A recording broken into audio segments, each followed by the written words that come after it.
Salut à tous, très heureux de vous retrouver pour un nouvel épisode du Dunk Hebdo NBA Podcast. Suite de notre marathon de podcast, on retourne à l'Est aujourd'hui pour parler d'une franchise qui tient au petit cœur d'un de nos membres de l'équipe. Il a d'ailleurs mis un sweatshirt Fila pour parler de Philadelphie donc. Ça coule de source. Comment ça va, Amine, aujourd'hui? Est-ce que tu commences pas à en avoir marre de moi? Parce qu'on se voit assez souvent pour enregistrer.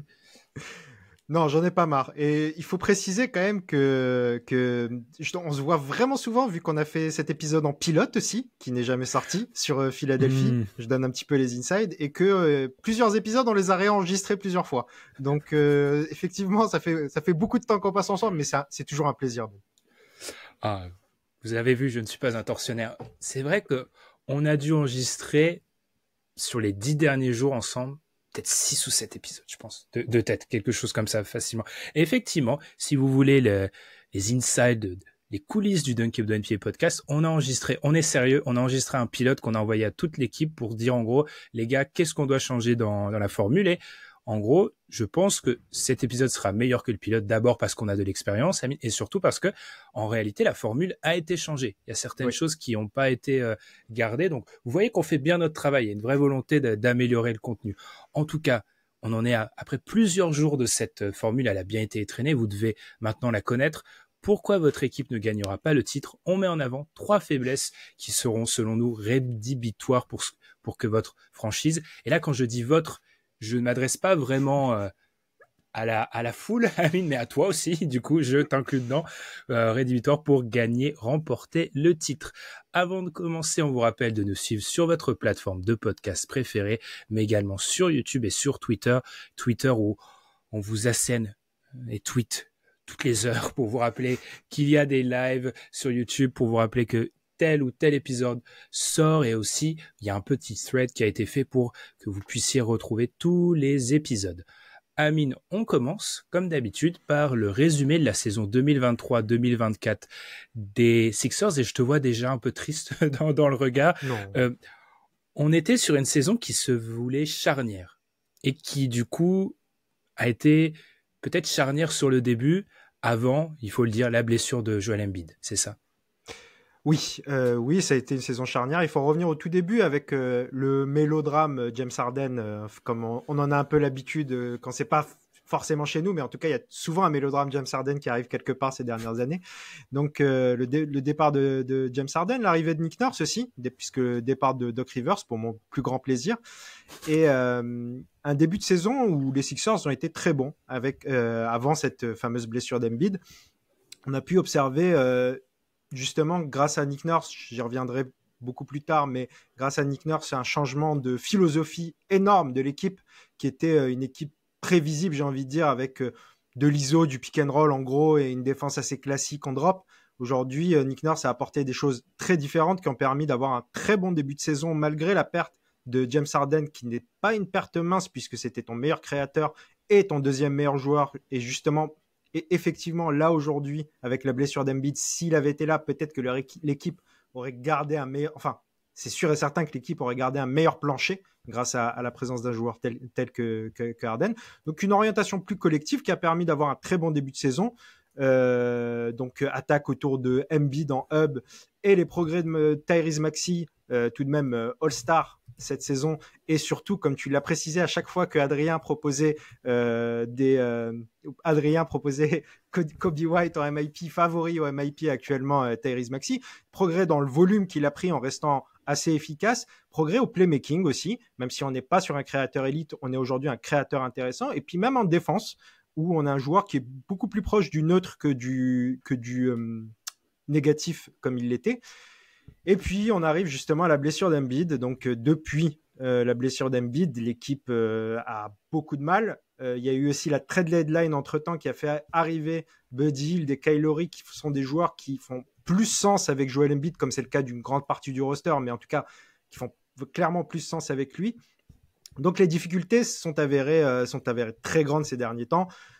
Notamment le passage de Paul Reed qui était titulaire dans un premier temps au poste 5, mais il a eu de telles difficultés en titulaire que c'est finalement Mo Bamba qui a le plus souvent occupé le poste de starter, et ce qui permettait notamment à Tyrese Maxey un meilleur accès au cercle parce que les performances de Mo Bamba ne sont pas non plus extraordinaires, loin de là. Et voilà, aujourd'hui, on se retrouve dans une situation play-in où le classement commence à sérieusement se dessiner. L'équipe est 8e. On voit que Miami va probablement être 7e. Donc ça, c'est très inquiétant. C'est vrai, si on s'arrête par exemple sur le cas de Tyrese Maxey, on peut parler plus de l'évolution. Moi, c'est l'évolution sur 24 mois que je trouve extrêmement intéressante, dans le sens où, tu l'as dit, tu perds James Harden et tu passes sur un joueur qui, à cause de la blessure de Joel Embiid, passe d'un rôle de 3e option à un rôle quasiment de première option bis, ou en tout cas un rôle qui est extrêmement difficile à porter. Et tu vois, sur des notions d'usage, d'utilisation de ballon, où il a vraiment quasi un rendement, en tout cas, il a une utilisation de star, voire de superstar, ce qu'il n'est peut-être pas actuellement. Et c'est vrai qu'il y avait un début de saison qui était extrêmement prometteur et qui a peut-être été qui a un peu déraillé. Juste sur cette partie de saison-là, Amine, précisément sur, en gros, la partie sans Joel Embiid, est-ce que tu es déçu ou pas de ce qui s'est passé? Beaucoup de personnes, et on l'a fait dans certaines émissions, notamment, je crois, un des 4K, on s'est dit peut-être que c'était prévisible que l'équipe un peu tombe parce que Embiid avait une grosse charge offensive. Est-ce que tu as été déçu ou pas de cette période sans Embiid? Sincèrement, j'ai été très peu surpris. Et c'est pour ça que je ne suis pas toujours d'accord justement avec...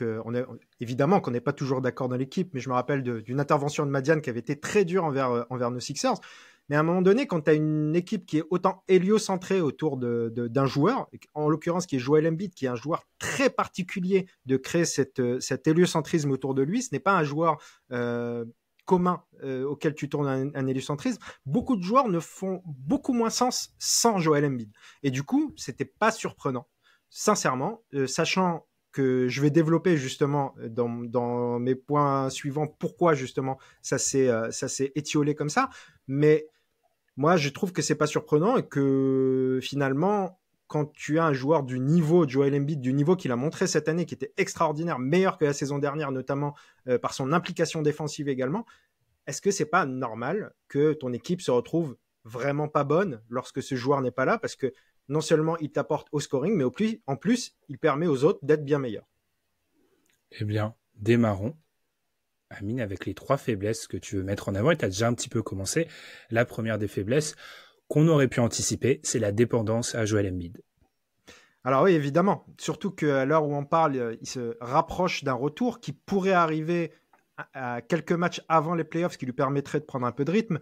Mais c'est quand même un problème. C'est quand même un problème dans le sens où on ne sait pas combien de matchs il va pouvoir jouer, s'il va pouvoir enchaîner, s'il va pouvoir être là à son meilleur niveau. Donc la Embiid dépendance, c'est quoi cette saison? Donc 39% d'usage selon Clean the Glass. Ça, c'est un chiffre qui ne surprend pas tant que ça finalement pour Joel Embiid. Ce qui est plus surprenant, c'est les 31% d'assist percentage. Toujours selon Clean the Glass. C'est le plus haut de l'équipe. Et pour point de comparaison, sachant que ce n'est pas non plus si surprenant que ça qu'il soit impliqué dans les dernières passes avant les tirs de ses coéquipiers, puisque c'est un joueur important du roster et que les prises à 2, par exemple, ça doit passer par lui, ce genre de choses. On peut quand même souligner que dans les 2 dernières saisons où c'était son plus haut son plus haut ratio assist percentage en carrière, il était aux alentours des 23%. Il est passé à 31%. Et puis, on est aussi sur un meilleur ratio assist usage en carrière. Il a 0,81, tout en ayant son plus faible turnover percentage. Donc, on est sur un Embiid qui, cette saison, est devenu un joueur auquel les choses tournent encore plus que les saisons précédentes du côté de Philadelphie. Il est plus seulement le meilleur scoreur des Sixers, il en est aussi le meilleur créateur et le créateur numéro 1. Beaucoup se plaignent justement que Tyrese Maxey n'est pas assez fort à la création, mais ce n'est pas bien qu'il ait beaucoup le ballon dans les mains et qu'il crée beaucoup pour lui-même et pour les autres, le créateur numéro 1 cette saison des Sixers, c'est Joel Embiid. Et même s'il n'est pas Jokic, il faut souligner ses nets progrès à la création. Et Nurse a vraiment organisé toute son attaque autour d'Embiid. Il fait un peu comme Jokic office de hub, même si c'est pas de la même manière, il fait office de hub dans cette équipe. Et du coup, c'est le revers de la médaille de ce que je disais, c'est que ce n'est pas surprenant que ça aille mal quand Embiid n'est pas là, mais du coup, c'est un problème quand même que ce soit autant dépendant d'un seul joueur. Je pense que c'est peut-être l'équipe qui est le plus dépendante de son franchise player. de peut-être l'équipe qui l'est le plus dans la ligue. Bah moi je dirais oui, ouais. Et c'est là du coup que c'est très compliqué. Il y a un nombre de joueurs qui sont optimisés par Embiid. Je pense notamment, on peut citer facilement Kelly Oubre au très bon début de saison et dans l'organisation de Nurse qui avait pris une importance capitale parce que c'est un joueur proactif, agressif et qui était très utile aux côtés de Joel Embiid. Je pense à Buddy Hield, dont on attend, et j'en reparlerai plus tard, une utilisation beaucoup plus intéressante autour de Joel Embiid. On a parlé de Maxey qui a gardé qui a pris un usage encore plus important depuis la blessure d'Embiid. Mais Maxey, il est optimisé par Embiid. C'est pour ça que c'est un excellent numéro 2 à Philadelphie. C'est parce que c'est un shooter en mouvement, un joueur qui drive beaucoup. Et du coup, Embiid et Maxey, ça fonctionne très bien ensemble. Tout ça, même l'optimisation du spacing passe par un bon Joel Embiid, qui n'est plus un joueur de post-up principalement comme il l'était. Bon, c'est pas l'année dernière, ça fait déjà, la mutation existe depuis un moment, mais aujourd'hui c'est plus un joueur d'ISO qui prend énormément de mid-range, de long 2 et qui est très bon là-dedans. Et du coup, l'attaque, si elle n'est plus organisée autour de lui, elle est organisée autour de personne parce que aussi, tu n'as pas aussi, pour en revenir à la dernière situation, dans ce cas, tu n'as pas de backup capable. C'est-à-dire que Paul Reed fait le boulot en tant que backup, mais un bon backup n'est pas un titulaire. Et en l'occurrence, Paul Reed, c'est un vrai problème quand il a été titulaire. C'est aussi un gros problème d'avoir aujourd'hui Mo Bamba en titulaire, mais ça permet à Paul Reed d'être meilleur sur les minutes qu'il joue, ce qui est quand même ce que je pense que recherchait principalement aussi Nick Nurse. Mais pour terminer avec cette faiblesse, je vais sortir la dernière stat. Bon, c'est une stat qui n'est pas surprenante non plus. Mais Joel Embiid, cette saison, il a joué 1157 minutes. Les Sixers, lorsqu'il était donc sur le terrain, en un net rating de 9,63, ce qui est un très gros net rating. Lorsqu'il n'est pas là, on passe à moins 1,82. Donc, avec Joel Embiid, on a 121 d'offensive rating. Sans lui, on est à peu près à 115. Et avec lui, on est à peu près à 112 de defensive rating. Sans lui, on n'est pas loin des 117 de defensive rating. Je crois que ces chiffres parlent d'eux-mêmes. Bah, schématiquement, passer de plus 9, qui a plus 9, tu as une équipe à 55-60 victoires un peu plus, à moins, où tu es une équipe qui, en théorie, moins, tu as 30 victoires, 35 de tête, comme ça. C'est très schématique, hein, mais c'est montrer le... Bah, comment ne pas être d'accord avec toi, Amine? Moi, je vais continuer à montrer mon sponsoring par Basketball Index en vous donnant, de toute façon, cette stat que j'ai déjà utilisée plusieurs fois sur l'offensive load, où il est numéro 2 en NBA derrière Luka Doncic au niveau de la charge offensive, 58% des possessions. C'est extraordinaire. Et il y a toujours cette charge au niveau des shoots qui est folle. Il est à 34 possession scoring possession sur 75, quoi. C'est pratiquement 50% du temps, il est sur du scoring ou sur du playmaking, et je suis complètement d'accord avec toi. Il y a eu cette progression au niveau du playmaking, et il y a, pour moi, je pense qu'on peut dire clairement que c'est la franchise où la superstar, où le collectif est le plus dépendant de la superstar. Franchement, je dirais les Wolves seraient pas loin, selon moi, à l'heure actuelle, offensivement. Bien évidemment, on pourrait citer les Nuggets aussi, mais il y a d'autres aspects, etc. Vraiment, là, on est face à une équipe qui est en grande difficulté. Amine, est-ce qu'on sous-estime trop l'impact défensif? T'en as parlé, mais j'ai l'impression que moi, quand j'ai fait mes recherches, notamment sur Utah à 3 points, quand j'ai parlé avec des Kings avec Tom sur les 3 points, les Sixers sont aux fraises dans beaucoup de stats défensives. Et là aussi, je pense que c'est un point qui a peut-être pas été assez abordé avec la dépendance qui est aussi extrêmement défensive. Tu l'as déjà dit avec Paul Reed et les aventures Mo Bamba, etc. Ouais, ce qui est paradoxal, c'est que justement, lors de la première partie de saison où Embiid était là, on avait mis en place, enfin, Nick Nurse avait mis en place une défense très intéressante et qui était une des meilleures de la NBA à ce moment-là, et qui ne tournait pas que autour d'Embiid, en revanche. Embiid avait beaucoup d'importance dans le sens où c'était ton dernier rempart, même si parfois justement on l'a vu évoluer dans des systèmes un peu différents, parfois en roamer, ce qui était intéressant. Nurse en début de saison jouait sur une défense très proactive et sur la provocation de turnover. J'y reviendrai plus tard de toute manière, ce qui permettait une défense très agressive, qui autorisait beaucoup finalement d'accès au cercle, ce qui n'était pas du tout l'habitude de Philadelphie, mais qui permettait justement beaucoup de transitions et ce qui était beaucoup plus, qui permettait une attaque fonctionnelle dans une équipe dont l'inquiétude était plus du côté de l'attaque. Donc oui, là maintenant, ça crée des problèmes, forcément. Ça crée des problèmes pas seulement d'un point de vue défensif, on va dire avancé, mais ne serait-ce que le rebond actuellement avec je pense surtout à Mo Bamba qui est actuellement le titulaire, qui est un joueur qui ne se bat pas beaucoup au rebond, qui en prend parce qu'il est grand et qui met en difficulté le reste de l'équipe. Je pense qu'effectivement, lorsque tu n'as pas ton meilleur défenseur très clairement, tu es forcément moins bon en défense, oui. Mmh. Un salut à mon neveu qui est un fan invétéré de Mo Bamba et à qui j'ai essayé de le convaincre que Mo Bamba était pas un bon joueur de basket depuis pas mal de temps. Les fans d'Orlando pourront le confirmer. Les flashs de Mo Bamba sont toujours fabuleux, mais le joueur qu'est Mo Bamba, c'est une autre histoire. Justement, on a parlé de Mo Bamba, d'autres joueurs du roster. Enchaînons, Amine, avec les limites du roster. Je pense que ça se complète parfaitement. Ouais. C'est la faiblesse suivante. Ouais, c'est la faiblesse suivante, les limites du roster. Alors j'associe ça avec les blessures, et quand je parle des blessures, je parle évidemment pas d'Embiid, parce qu'on vient d'en parler, mais je parle du reste du roster. Parce que mine de rien, si je prends aussi, il y a un joueur qui a été beaucoup absent cette saison, qui l'est actuellement, qui s'appelle D'Anthony Melton, dont on est moins sûr du retour pour les playoffs prochainement, mais qui est un joueur, j'aurais pu sortir à peu près les mêmes stats en termes de net rating avec ou sans D'Anthony Melton pour les Sixers, même si c'est un peu floué puisqu'il a partagé pas mal de minutes finalement avec Joel Embiid, Melton, mais ça reste un joueur très important. Je pense également à Robert Covington qui est absent depuis très longtemps. On s'est demandé même si c'était pas Nurse qui ne l'aimait pas tellement et ça nous paraissait un peu surprenant, mais c'est un joueur qui n'a plus joué depuis novembre ou décembre. J'avais la stat, je l'ai plus devant les yeux.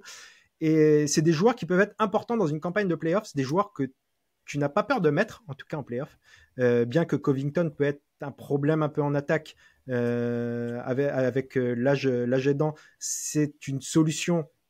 Notamment dans l'idée de jouer peut-être des small ball 5 aussi, que ce soit Covington, que ce soit Batum, ça aurait pu être intéressant quand tu as des problèmes justement au niveau de ton backup pivot. Donc là, on a des absents, on a des joueurs qui sont là et qui ont des grosses limites. J'en viendrai un petit peu plus tard sur des cas particuliers, notamment au poste de forward, mais on est aussi sur des joueurs, même quand ils sont positifs, quand tu les imagines positifs, par exemple, tu peux imaginer un axe un petit peu comme aux Clippers avec Batum et Covington qui occupent les postes sur les ailes si Covington arrive à revenir un jour. Mais tu as des problèmes un peu plus offensifs dans ces cas-là. C'est-à-dire que tu as un Batum intéressant qui va faire le boulot que PJ Tucker n'a jamais fait la saison dernière, c'est-à-dire être un beau connecteur, prendre des 3 points intelligents et défendre intelligemment. Mais tu te retrouves avec un Covington qui vraiment en attaque est de plus en plus ciblé, de plus en plus ignoré par les équipes adverses. Donc ça te permet un small ball 5 par exemple qui n'est pas si intéressant que ça parce qu'il est assez ignoré en attaque. Mais c'est pas tout parce qu'on a des problèmes aussi avec des guards qui sont petits, avec des guards qui sont pas axés sur la défense, des ailiers qui sont très streaky au niveau de leur efficacité. Il y a beaucoup de choses dans ce roster qui créent des problèmes, sachant que la meilleure line-up normalement des Sixers qui a joué que 467 possessions ensemble, ce qui est vraiment très peu. Ils ont un excellent différentiel de plus 33. Je pense à la line-up Maxey, Melton, Harris, Batum et Embiid. Ça a été pendant un court laps de temps, parce qu'aujourd'hui l'échantillon est beaucoup trop petit, la meilleure line-up utilisée en NBA. Mais donc difficile de se projeter, sachant qu'on ne sait pas comment les joueurs qui vont accompagner vont revenir, dans quel état de forme ils vont revenir, est-ce qu'ils vont revenir. C'est beaucoup trop complexe. Aujourd'hui, le roster n'est pas optimisé au maximum à leur H. C'est-à-dire qu'on peut imaginer un roster, c'est pour ça que j'ai voulu mettre ça en avant avec les blessures, on peut imaginer un groupe de 8 joueurs, on imagine 8 joueurs capables de vraiment aider en playoff. Je pense qu'on les a plus cette année que précédemment du côté des Sixers, mais est-ce qu'on les a vraiment là maintenant? C'est ça le problème aussi. Robert Covington, j'ai cherché, il n'a pas joué depuis le 31 décembre. Il n'a pas joué en 2024. C'est excellent et je te rejoins sur le manque, alors c'est un peu un lieu commun, mais ça manque de joueurs de play-off, entre guillemets. C'est-à-dire qu'il y a beaucoup de joueurs, alors déjà, on pourrait faire une thèse sur la théorie du costume avec les Sixers cette année, parce qu'il y a quand même beaucoup de joueurs qui sont en XXL, alors que la plupart des joueurs actuellement, à cause bien évidemment de la blessure de Embiid, et c'est là où c'est assez intéressant que tu aies mis en miroir les blessures et la composition de l'effectif aussi, parce qu'on aurait pu imaginer un Melton qui a un rôle, un Covington qui a un rôle, et là, tu te retrouves à donner plus de temps de jeu, plus d'importance à des joueurs qui devraient pas, que ça soit Mobamba, Paul Reed, Campaign, etc., qui devraient pas jouer autant dans une équipe qui avait comme objectif d'avoir l'avantage du terrain au premier tour en playoff. Je suis assez d'accord. Je suis surtout d'accord sur moi, quand je vois jouer Philly, j'ai sans Embiid, quand je les ai vus jouer, je criais devant mon écran d'ordi à chaque fois ou ma télé, quand c'est devant la télé. Playmaking. Je trouve qu'il y a un déficit, mais criant de playmaking dans cette équipe que Nurse, qui est pas un coach historiquement porté sur l'attaque, même s'il a parfois de bons schémas, et qui est encore plus appuyé par les défaites actuelles, par les absences actuelles, parce que, alors Covington serait pas un playmaker, Melton pas trop non plus, mais le fait de donner plus d'importance à ces joueurs-là de fin de roster montre vraiment qu'il y a une absence de playmaking qui m'intrigue, c'est peut-être pas le bon verbe, qui m'inquiète surtout beaucoup. En fait, c'est justement, ça revient à mon premier point, c'est justement, sachant la difficulté qu'il allait avoir à avoir un créateur élite, Nick Nurse, c'est pour ça qu'il a organisé toute son attaque autour d'Embiid. Et c'est pour ça qu'aujourd'hui, il y a ce manque criant. On a quand même des progrès avec Maxi cette saison, qui est un passeur très fonctionnel, et on a Kyle Lowry qui a fait beaucoup de bien aussi, mine de rien. Celui qui était encore un zombie du côté du 8 est redevenu un peu vivant depuis qu'il est à Philly, avec quelques défauts. Je pense que aussi on n'a pas tout à fait le même Kyle Lowry du côté de Philly que du côté de Miami, de manière pas que positive, parce qu'aujourd'hui drive beaucoup plus. Alors Kyle Lowry qui drive à son âge, ça m'inquiète un petit peu plus. Prend moins ses tirs un peu à 3 points. Joue un peu combo, c'est plus quand même Maxi qui a le ballon entre les mains. Mais Kyle Lowry fait beaucoup de bien quand même dans la gestion. Et tu parlais d'une chose tout à l'heure, c'est peut-être le joueur le plus expérimenté aujourd'hui de notre roster. Enfin, c'est clairement le joueur le plus expérimenté de notre roster, qui a fait énormément de playoffs, qui a gagné un titre. Donc, mine de rien, ça a fait beaucoup de bien. Je pense à Batum aussi, dans les joueurs de playoffs confirmés. Mais c'est vrai qu'il n'y en a pas tant que ça aujourd'hui du côté de Philly. Eh bien, parlons playoffs avec les éventuels match-up à l'aile. Effectivement, Amine, il faut se mouiller la nuque quand on voit l'aile des Sixers face aux potentiels adversaires à l'Est. Ouais, moi j'ai envie de poser la question, quelle équipe à l'Est ne gagne pas les match-up offensives et défensives sur les postes 3-4 contre Philadelphie? Alors moi, je vais dire, je vais répondre, après tu me répondras, je vais répondre peut-être Cleveland, c'est-à-dire c'est pas sûr, hein, mais peut-être Cleveland quand même, parmi les gros, mais même des équipes comme Chicago ou Atlanta ont des arguments à défendre sur un match-up à l'aile contre Philadelphie. Donc c'est un vrai problème. Qu'est-ce que tu en penses, déjà, avant que j'enchaîne là-dessus? Non, instinctivement, j'allais dire peut-être Cleveland, et encore, c'est tout. Enfin, ça dépend parce que si tu parles en termes de star power, c'est peut-être même Mobley le meilleur joueur des deux groupes. Oui. Et ils ont de la profondeur. Je suis pas sûr qu'il soit moins bon que... Ouais, Max Strus, ils ont de la profondeur. Dean Wade, non, en fait, oui, vous avez peut-être la pire aile de l'Est, ouais. Ouais. Donc c'est un gros problème. On sait que Daryl Morey a un rêve pour la saison prochaine, sachant qu'on a, je tiens à le préciser quand même, on a 2 joueurs sur ce contrat pour la saison prochaine. Ils s'appellent Joel Embiid et Paul Reed. Donc on a une rotation intérieure, c'est super. Il y a un doux rêve du côté de Philadelphie qui s'appelle Paul George. Moi j'ai de gros doutes que ça arrive, mais pourquoi pas. En tout cas, moi je serais preneur, malgré les blessures, malgré tout. On a tellement de problèmes sur ce poste d'ailier que je serais preneur.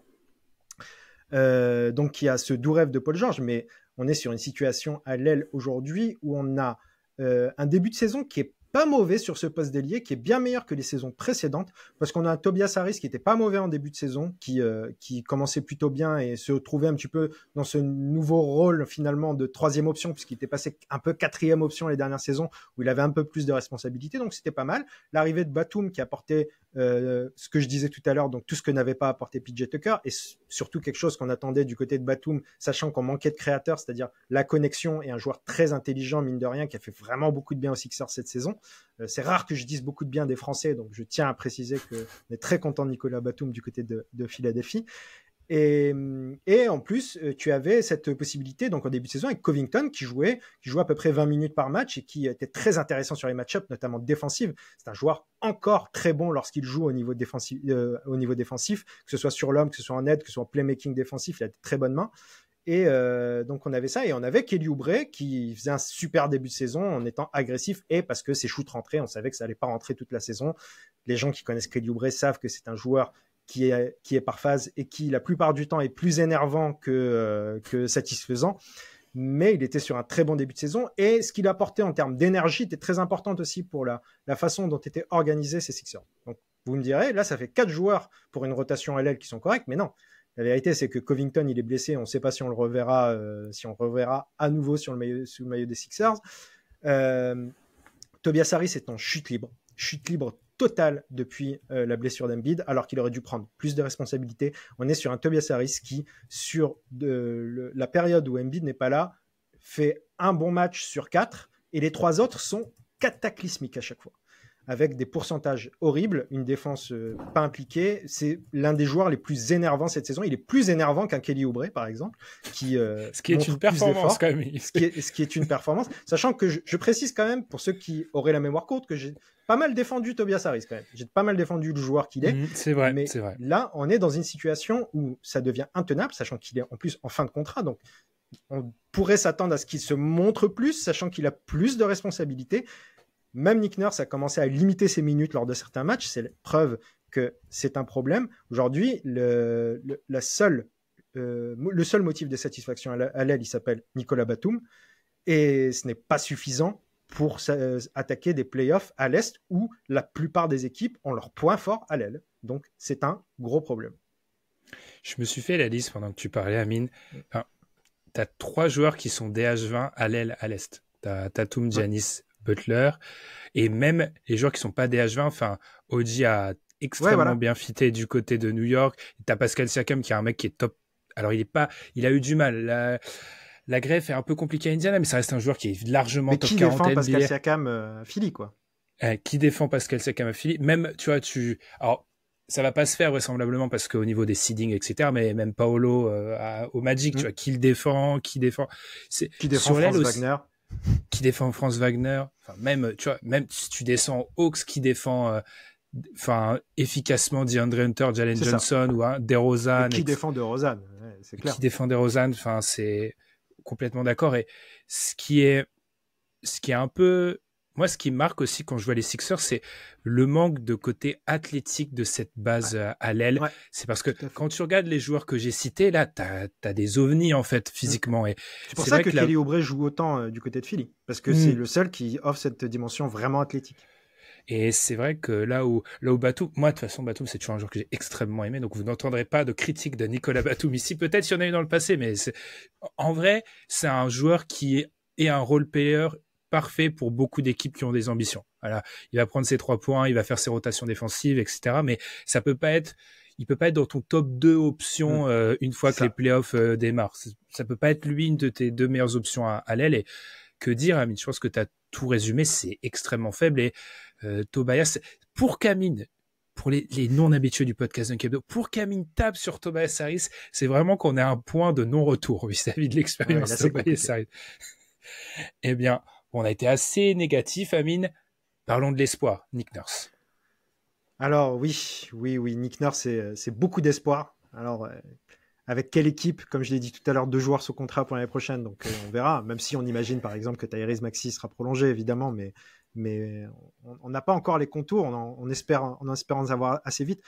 Déjà, quelque chose que j'ai envie de dire pour commencer avec Nick Nurse, la match-up des coachs. On vient de parler de la match-up des ailiers. C'est un coach qui divise. Je sais que on est d'accord sur le fait que c'est un coach qui, notamment au niveau des rapports humains, a montré certaines limites. Et je pense que même ses assistants ont montré de grosses limites ensuite. Donc, on imagine qu'il y a quelque chose autour de ça. Après, tactiquement, Et ça a l'air de plutôt bien se passer humainement du côté de Philly, donc ça c'est positif.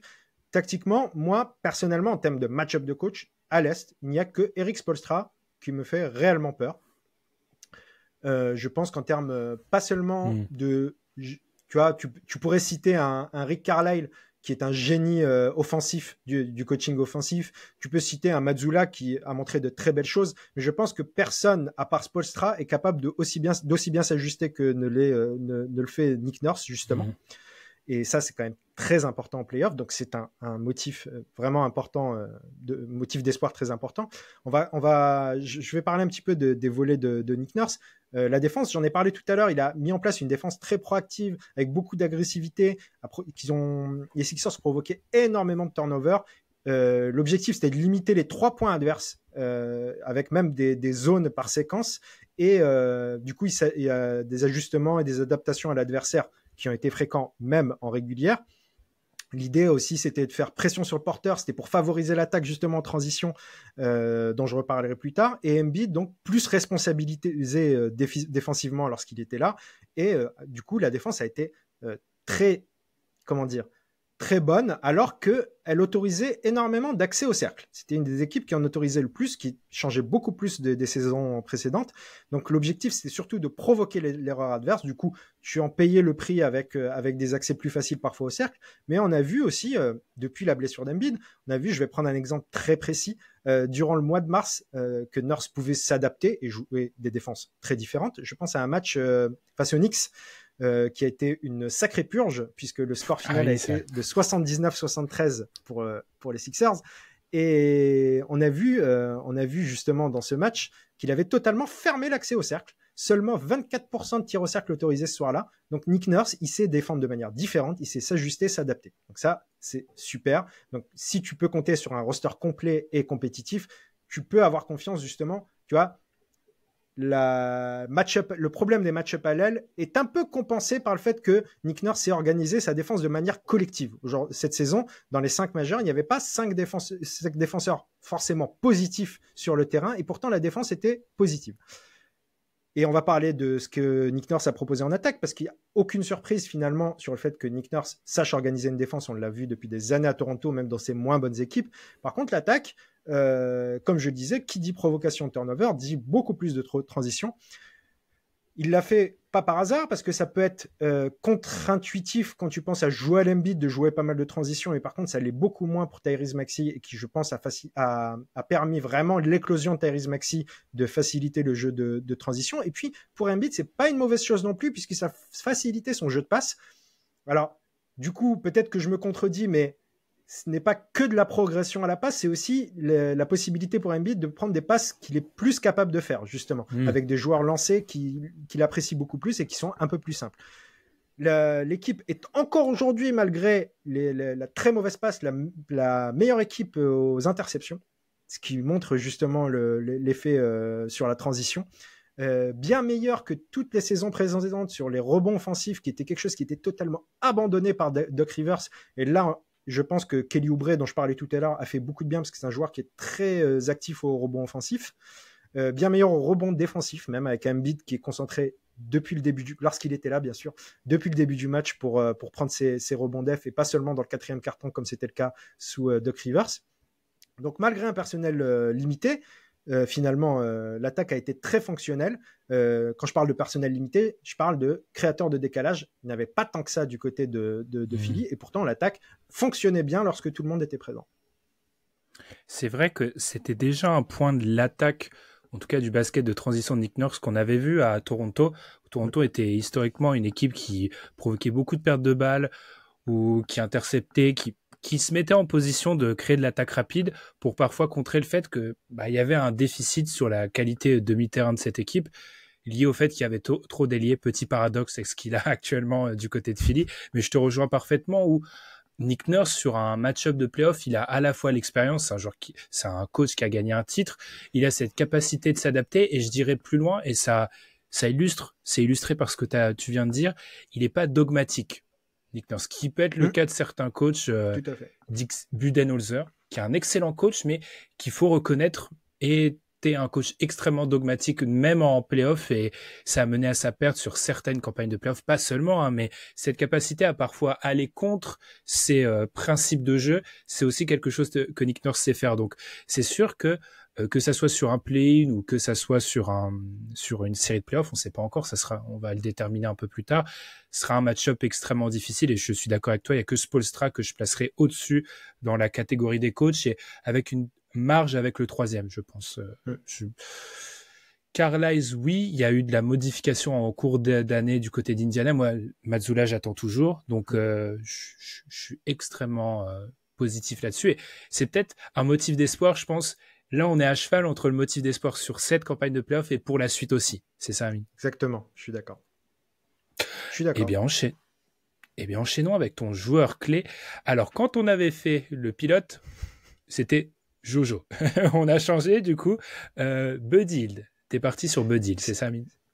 C'était Kelly Oubre sur le pilote, à la base, et là, je suis parti sur Buddy Hield. J'avais choisi Kelly Oubre.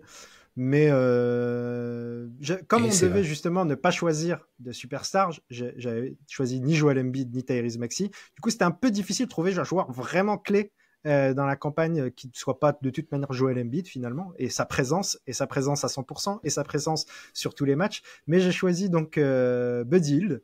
Moi, ce que j'ai envie de dire, c'est que pour l'instant, on n'a pas vraiment vu l'intérêt du recrutement de Buddy Hield à Philadelphie, sachant que c'est une arlésienne de trade à Philly depuis des années. Tout le monde voulait voir Buddy Hield à côté de Joel Embiid. C'est vrai. Alors, ça s'est enfin réalisé.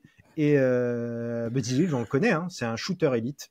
Je pense que personne n'ira dire le contraire. Et c'est un shooter élite, pas seulement sur du catch and shoot, c'est un excellent shooter en mouvement, très intéressant à mettre justement à côté de Joel Embiid. Mais c'est pas seulement un shooter élite. Par sa qualité de shooter élite, il apporte énormément de gravité et permet à son équipe d'attaquer mieux. J'ai envie de vous dire, suffit de demander à Tyrese Haliburton depuis que Buddy Hield est parti, si c'est pas pratique d'avoir un Buddy Hield à côté de soi. Et certains diront qu'on fantasme justement ce rôle en le calquant sur ce qu'apportait par le passé à Philadelphie JJ Redick ou Seth Curry, voire même Tyrese Maxey, parce que justement, c'est ce que je disais tout à l'heure, l'intérêt de Tyrese Maxey avec Joel Embiid, c'est que Tyrese Maxey est un shooter qui prend beaucoup de shoots en mouvement et du coup est intéressant pour Joel Embiid, car le fait qu'il se déplace permet à Embiid de trouver des passes plus faciles.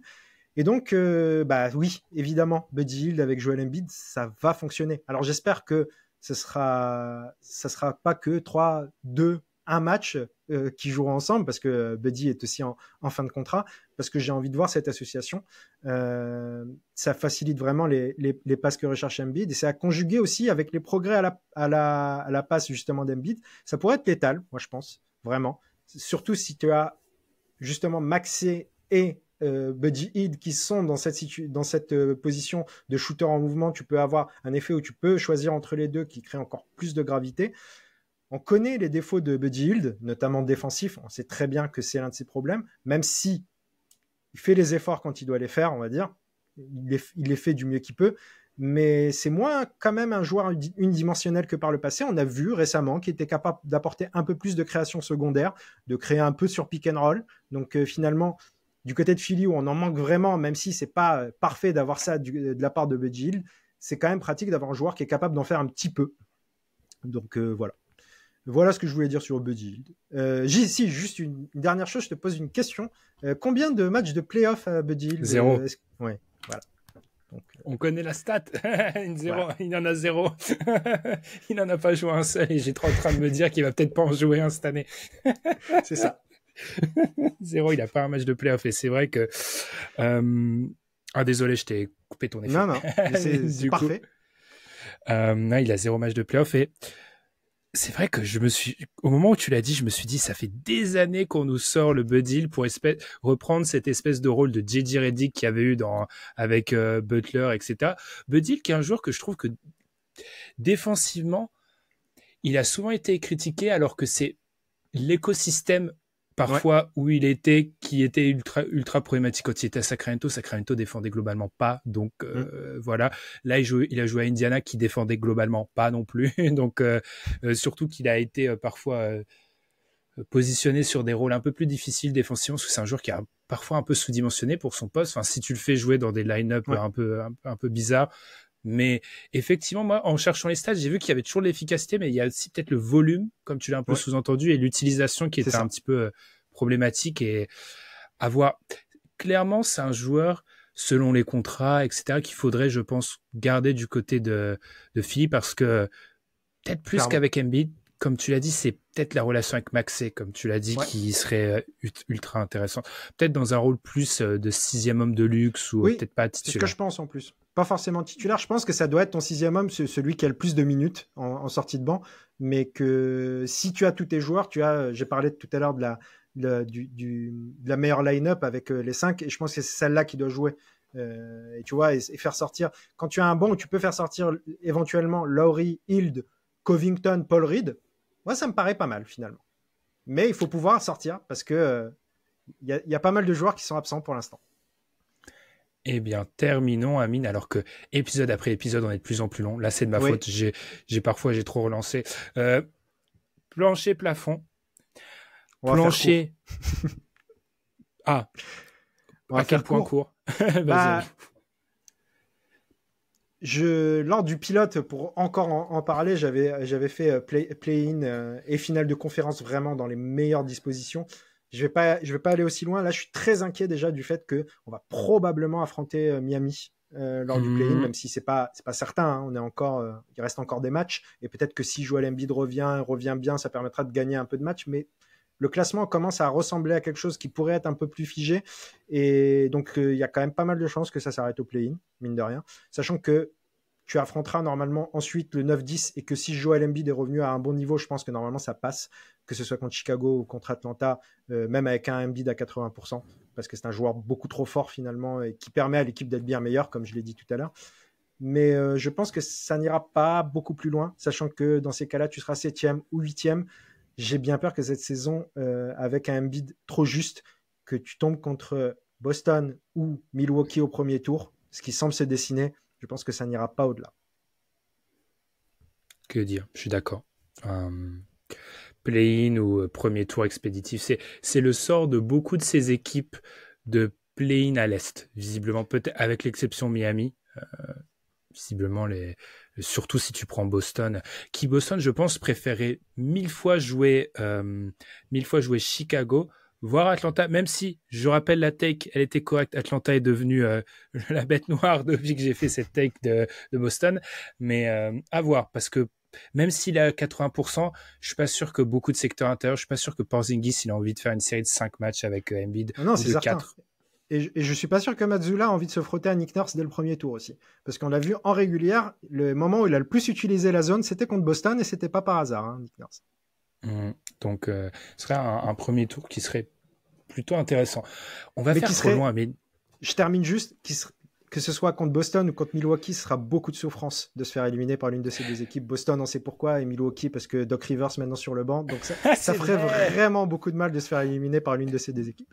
Quitte à choisir, tu préférais te faire éliminer par qui? Boston? Franchement, Boston, ouais. Parce que au moins on est au courant. C'est normal cette saison de se faire éliminer par Boston.